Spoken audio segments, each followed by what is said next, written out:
బొంబాయి రవ్వ టమోటాలతో అప్పటికప్పుడు చేసుకునే ఈ దోశలు చాలా రుచిగా చాలా టేస్టీగా అయితే ఉంటాయండి. ఈ దోశలు వచ్చేసి ఇంట్లో వాళ్ళందరికీ నచ్చుతాయి. అంత టేస్టీగా అయితే ఉంటాయి. ఇంకెందుకు ఫ్రెండ్స్ ఆలస్యం, ఎలా చేయాలో ఏంటో అనేది వీడియోలోకి అయితే వెళ్ళిపోయి చూద్దామా మరి. ఇంకా ముందుగా ఒక బౌల్ తీసుకొని అందులోకి 1 కప్పు ఉప్మా రవ్వనైతే వేసుకుంటున్నా. ఇంకా ఇప్పుడు ఇందులోకి 1/2 కప్పు దాకా పెరుగు, ఇంకా వాటర్ కూడా ఒక 1/2 కప్పు దాకా వేసుకోవాలి ముందుగా. ఇంకా ఇవన్నీ వేసుకున్న తర్వాత ఇంకా స్పూన్ తోటి బాగా ఇలా కలిపేసుకుందాం, అన్నీ బాగా కలిసిపోయేలాగా, ఇక్కడ ఉండలు లేకుండా.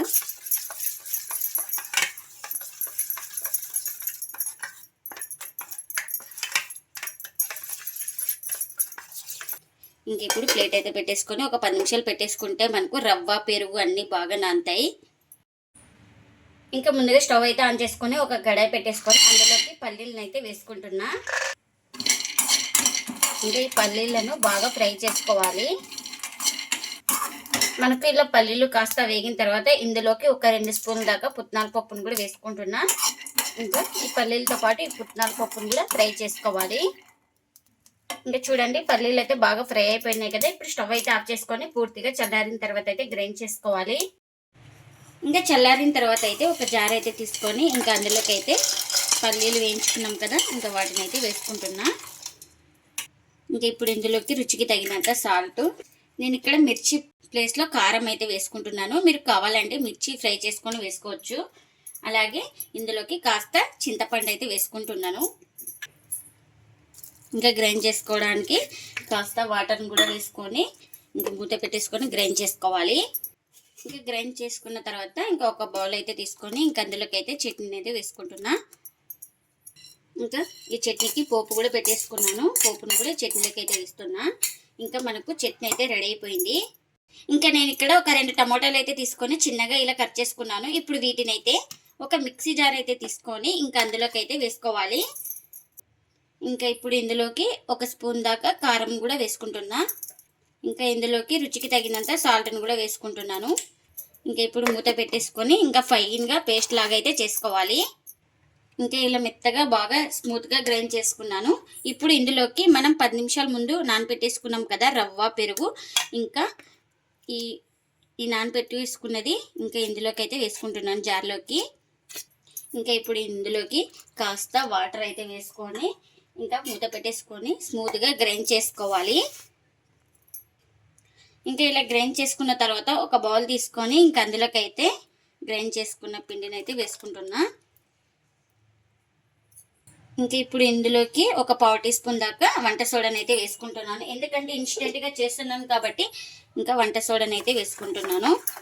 వంట సోడా లేకుంటే ఈనో కూడా వేసుకోవచ్చు. ఇంకా ఈ సోడా వేసుకొని బాగా కలిపేసుకోవాలి పిండి మొత్తాన్ని.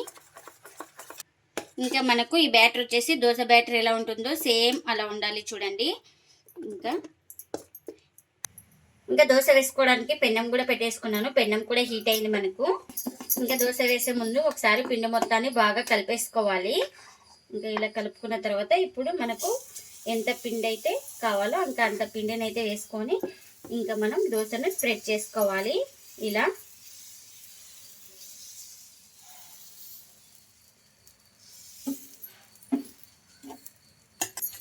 ఇంకా ఇలా తడి ఆరిన తర్వాత ఇంకా ఆయిల్ అయితే వేసుకుంటున్నాను.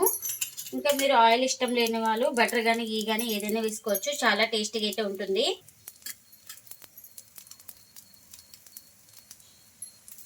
ఇంకా ఇలా దోశ ఒకవైపు కాలిన తర్వాత మరోవైపు అయితే ఇలా టర్న్ చేసుకోవాలి. ఇంకా ఈ వైపు కూడా బాగా కాల్చుకోవాలి దోశ అనేది మనం. ఇంకా ఈ దోశను అయితే 2 వైపులా బాగా కాల్చుకున్నాను. ఈ దోశ అయితే రెడీ అయిపోయింది కదా మనకు. ఇంకా ఇలా రెడీ అయిపోయిన దోశను ఒక ప్లేట్లోకి అయితే తీసుకుంటున్నా. ఇంకా దోశ పిండిని వేసుకొని ఇలా స్ప్రెడ్ చేసుకోవాలి.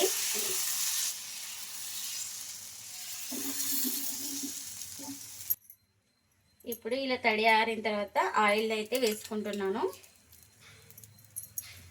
ఇంకా ఇప్పుడు ఇందులోకి కాస్త క్యారెట్ తురుమును అయితే వేసుకుంటున్నాను. ఇలా మొత్తం దోశ మొత్తం స్ప్రెడ్ చేసుకోవాలి.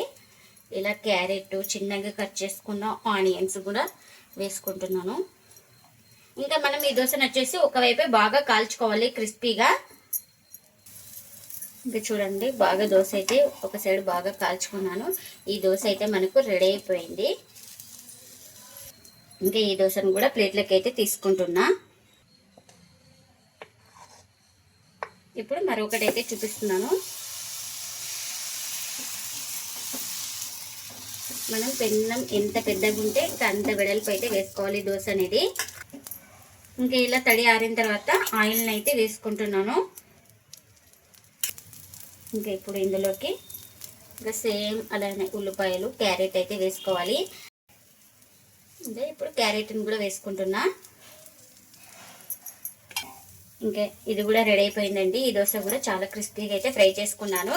ఇంకా ఎన్ని అయితే అన్నీ ఇలానే చేసుకోవాలి.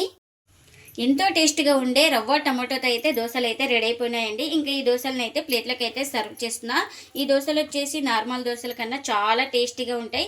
మీరు కూడా తప్పకుండా ఒకసారి ఇలా ట్రై చేయండి. పిల్లలు కానీ పెద్దలు కానీ చాలా ఇష్టంగా తింటారండి. అంత టేస్టీగా అయితే ఉంటాయి. అప్పటికప్పుడు చాలా ఈజీగా చేసుకోవచ్చు. ఇంకా ఇందులోకి అయితే పల్లీల చట్నీ అయితే చేసుకున్నాం కదా, ఇంకా ఆ చట్నీని కూడా సర్వ్ చేస్తున్నా. చూడండి దోశ చాలా క్రిస్పీగా కాల్చుకుంటే మనకు చాలా టేస్టీగా ఉంటుంది. సాఫ్ట్ అంటే సాఫ్ట్గా, క్రిస్పీగా కావాలంటే క్రిస్పీగా కాల్చుకోవచ్చండి. అంత టేస్టీగా అయితే ఉంటాయి. మీరు కూడా తప్పకుండా ఒకసారి ఇలా ట్రై చేసి మీకు ఎలా వచ్చిందో కామెంట్ అయితే చేయండి ఫ్రెండ్స్. ఇదండి ఇవాళ వీడియో. ఈ వీడియో కనుక నచ్చితే ప్లీజ్ లైక్ చేయండి, షేర్ చేయండి, కామెంట్ చేయండి. అలాగే లైక్ చేసి సపోర్ట్ చేయండి friends. Thanks for watching. Bye bye.